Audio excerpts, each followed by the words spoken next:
여러분 안녕하십니까? 광주 MBC 뉴스데스크입니다. 이계호 의원 사무실에서 시작된 담양발 코로나19 확산이 광주 전남으로 확산하고 있습니다.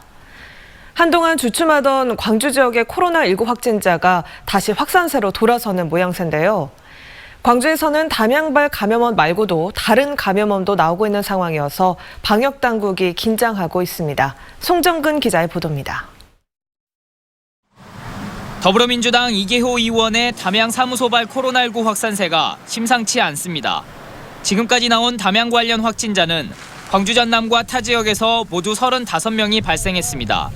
광주에서만 절반이 넘는 18명이 나왔는데 민주당 관계자들이 상무지구 소재 유흥주점과 광산구의 한 음식점을 다녀간 뒤 확진자가 잇따르고 있는 상황입니다.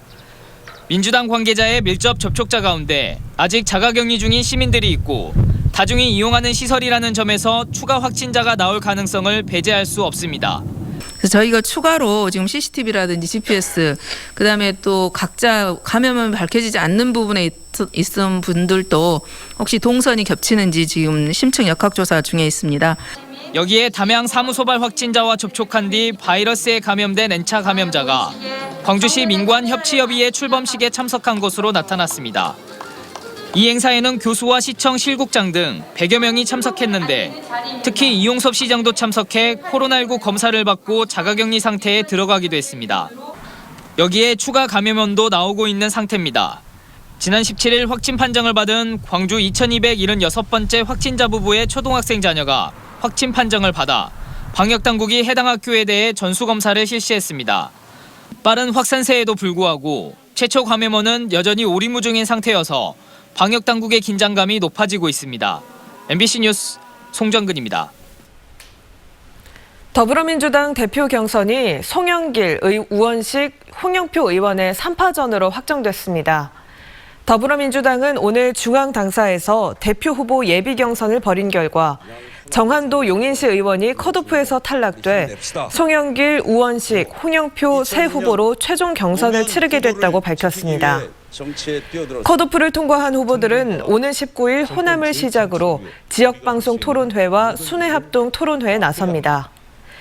광주 MBC에서는 오는 19일 진행되는 더불어민주당 당대표 후보 토론회를 오후 5시 15분부터 80분 동안 생방송으로 진행할 예정입니다. 세월호 참사 7주기를 맞아 목포 신항에는 주말에도 전국 각지에서 추모객들의 방문이 이어졌습니다. 세월호 선체가 거치되어 있는 목포 신항은 매일 오후 1시부터 4시 30분까지 일반인에게 현장을 개방하고 있으며 주말에도 하루 400명 이상이 찾는 등 참사 7주기를 전후해 많은 추모객들이 몰렸습니다. 세월호 선체를 둘러본 추모객들은 304명의 희생자들을 애도하고 참사의 진상이 조속히 규명돼 이 같은 참사가 재발하지 않기를 기원했습니다. 이용섭 광주시장이 일본 정부의 후쿠시마 원전 오염수 방류 결정을 규탄했습니다.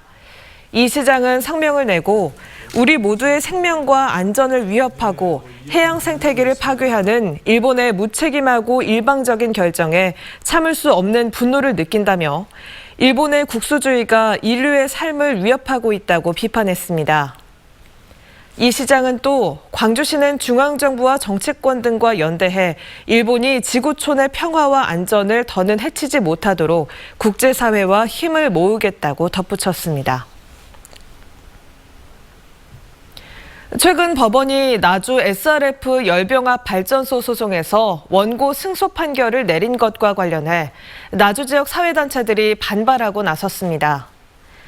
나주 SRF 반대 공동대책위는 난방공사의 손을 들어준 법원의 판결은 성형 RDF 방식과 비성형 SRF 발전 설비의 차이를 전혀 인식하지 못한 판결이라고 비판했습니다.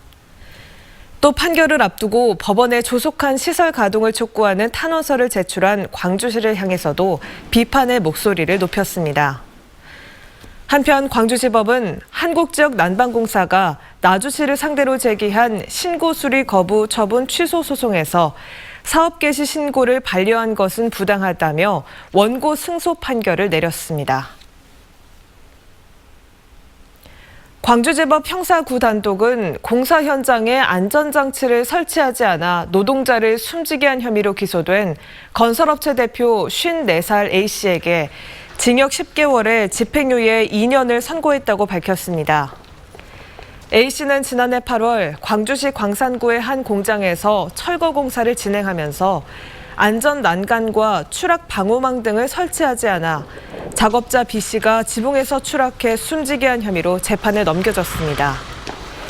지법은 A씨와 업체 측이 산업재해 예방을 위한 조치를 이행하지 않아 돌이킬 수 없는 결과가 발생했다며 판결 이유를 밝혔습니다.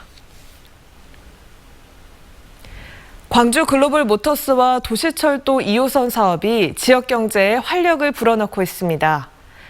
광주시에 따르면 지금까지 광주 글로벌 모터스가 채용한 인력 380여 명 가운데 91%가 광주 전남 출신의 청년들인 것으로 나타났고 자동차 공장 건설에 투입된 장비 업체의 95%가 광주 전남 업체인 것으로 확인됐습니다. 도시철도 2호선 건설 분야에선 1단계 공사비 4,800억 원 가운데 1,400억 원을 광주 업체가 차지했고 지역 업체 하도급 참여율도 70%인 것으로 나타났습니다. 광주시가 지역 문화예술계의 현장 목소리를 수렴하고 소통의 장을 정례화하기 위해 매월 문화경제부시장실 개방의 날을 운영합니다.